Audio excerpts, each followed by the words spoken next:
Our next speaker is a former corrections officer, House of Representatives Cris Dush.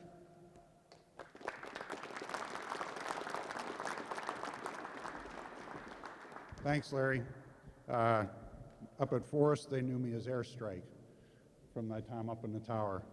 I've walked the walks, I've walked the blocks with several of these guys behind me. And I gotta tell you, what I've witnessed, opening 3 separate prisons, Houtsdale, Chester, and Forest, within the department, is a mentality of not holding inmates accountable. I worked as an insurance investigator for a number of years, and I watched kids raising kids on the streets in Philadelphia, Baltimore, York. Then I turned around, and when we opened Houtsdale, we had the juveniles convicted as adults. And when you have kids raising kids, they don't have any understanding of accountability and responsibility.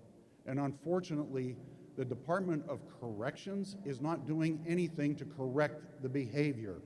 You have juveniles in adult bodies serving time, and then instead of holding them accountable, what they do is they'll give meaningless punishments, cell restriction that is a modified cell restriction where they're out and about and doing stuff. They'll take the paperwork. When there's an assaultive behavior, instead of charging these guys, what happens is they get a misconduct on the block, and then they get their sentences. If they go to the hole at all, it's half-timed almost constantly, and try to get the information. You know, I got to thank Larry. We've been working together on a few things. I sent him a copy of a right-to-know request and a response I got back from the department. They treat you as bad as they do us. We need in the legislature to start using in the judiciary committees and in the House Oversight Committee the subpoena power to start demanding information, because I know the documentary evidence is out there.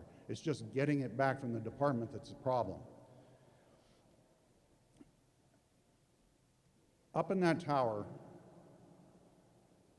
I pulled that rifle out to protect these guys behind me.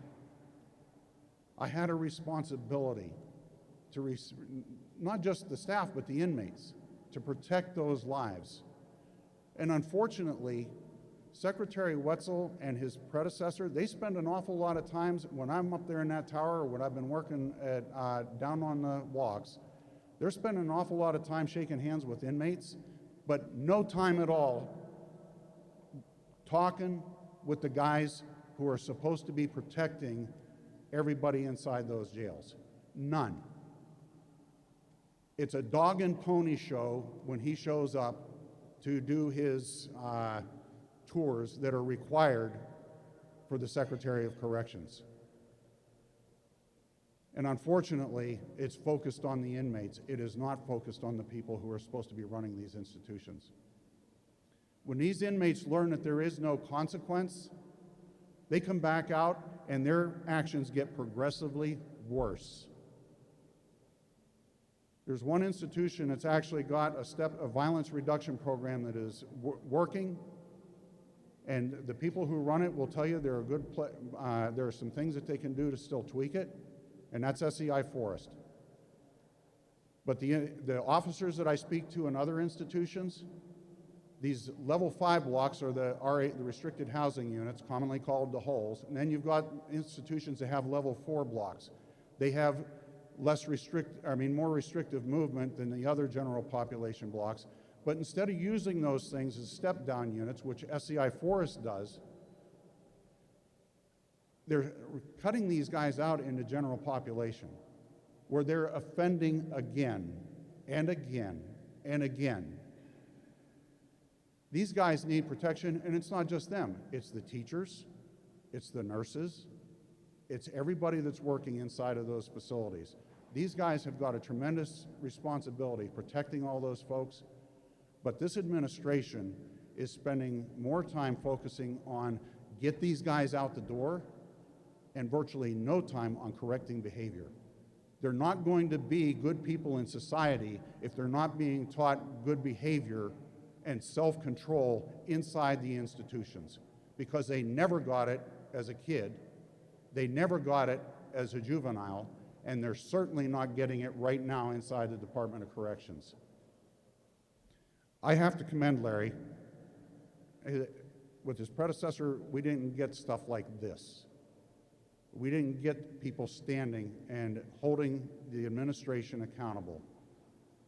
I'm grateful for his leadership. I'm grateful for these guys who are coming down here. We had, after what happened to Sergeant Bosserman, we did have something here, and it was because of all the drugs that were going out or getting caught inside the institutions. And I told the administration when we were right here I had retired nurses and COs, and I said, showboating with a couple lockdowns isn't going to cut it. We are going to be watching, and we are going to hold you accountable. I'm grateful for all these legislators who are here, and to my fellow officers, airstrikes still got your back.